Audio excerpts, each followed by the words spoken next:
Okay then guys, so we're coming through with Taff Meets the Fans, and who better than the two guys who are running the official supporters club. We've got Bob Herrin on the left and Jeff Challingsworth on the right.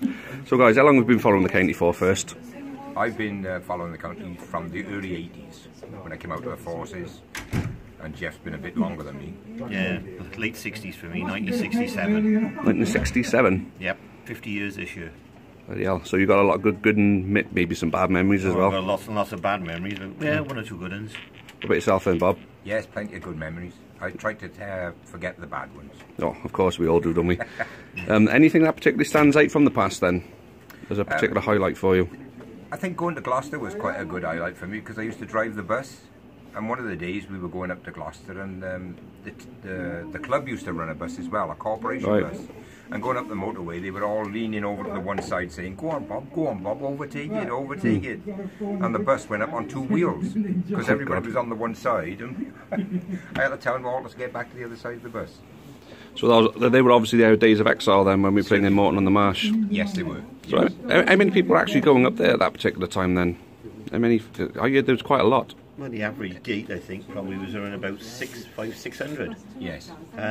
We used to take at least one bus, so we were talking a 49 or a 63 to most games, home and away.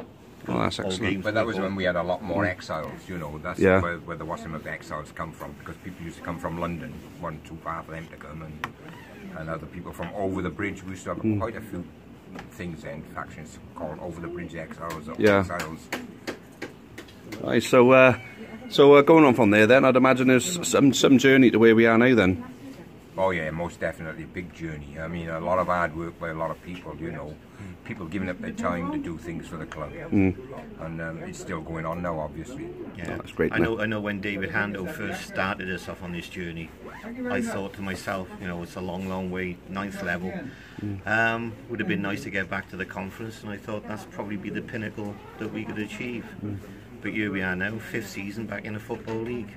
I was pretty much of a doubter. I didn't think we'd ever do it. But that day back in 2013 when we stuffed Wrexham at Wembley, 2-0. Yeah, that was a great day. Dream, that's what it was, wasn't it? Yeah. Lived the dream with Newport County, and that's what it was, and that's what we did. Yeah, fantastic. If we'd gone into the Welsh Football League, then this would never have happened. Oh, of course, yeah, without doubt. So obviously you guys are running the official supporters club. How did that come about then? Well, that started the same time as the football club started. So 1989, the official supporters club as we know it. We were already there before that. We were started in 1912, the supporters club, and it continued right the way through. And as it went to the new football club, Newport County AFC, we just continued as we were. Yeah, even when the old club went bust, we still continued going. It was only because the supporters club was in existence that we ever gone back to Newport, because the club came to us one Friday evening saying would we sign over the land and the clubhouse to the council to enable this football club to come back to Newport. Which was then at Somerton Park. And if we hadn't have done that, then we certainly wouldn't have been back playing at Newport.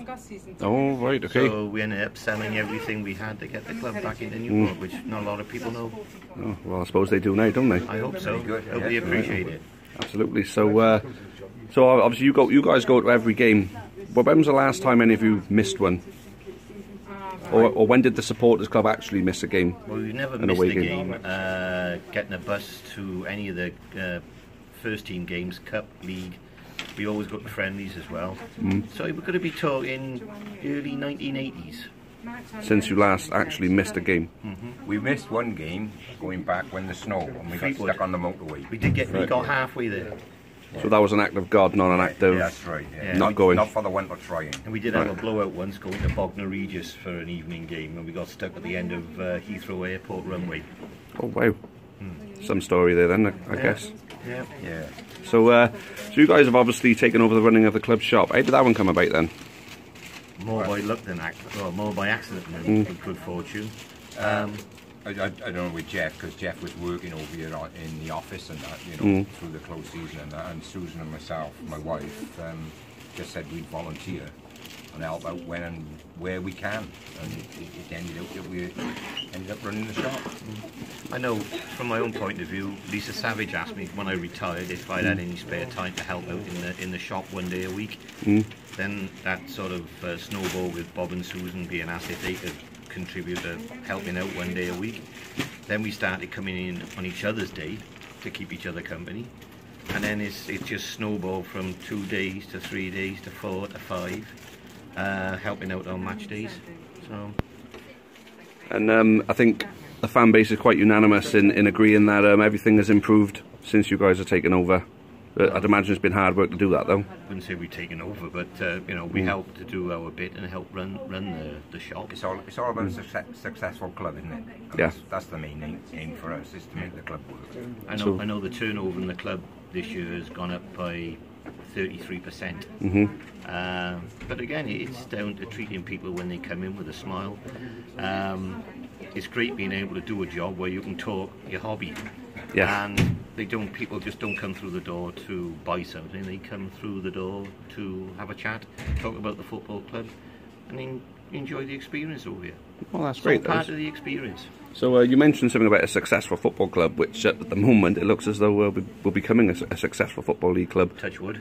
How do you think the progression has been since last season? I think it's been tenfold. I mean, we've started to do things properly off the field now as well as on, and now, at long last, on the field as well. We seem to have a good bunch of players, and the staff that we've got now are really pulling together, and we can only get better. Only get better. I think it's brilliant.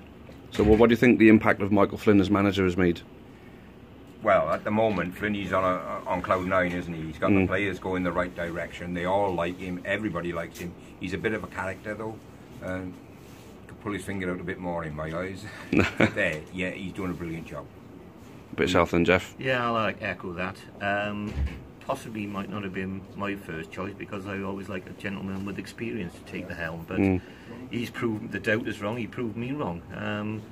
I think with the team he's got behind him, I think it's, well, can I use that old phrase, the dream team? And you know, from where we were after that Orient game to where we are now, it's light years. And it's all down to Flinny, the management team, the players and the supporters, all for once pulling together in one direction. So you'd say that at the moment something we're missing is the right fit at the football club. You'd say that we pretty much got that now? Yes, I would. I'd say we got it. I mean, it's the hard work of the board that we got at the moment, and them making big decisions at crucial moments. I mean, like the Wesley was obviously a crucial moment. Yeah. And that's since then we've turned around. You mentioned Wesley, but every time we had a meet the manager night and you saw Graham Wesley speak, every time I left the meeting I thought we're going to be Premiership in 5 years' time. Yeah. He just, you know, bigged it up big time, and I had every faith in him. But again, I think a lot of people show did. what I know. Yeah. You talk the talk, but didn't walk the walk. Correct. So you're happy with where we are right now? Happy with the running of the shop? Happy with the running of the board? Or 5th. Well, 3 points tonight. That right. And would you like to buy something? We've got plenty of stock. I'll dip my hand in my pocket. Why not? I'll pick up one of those pens. Lovely. All right. Great. Thanks, guys. Cheers for that. Thank you, Chris. All the best.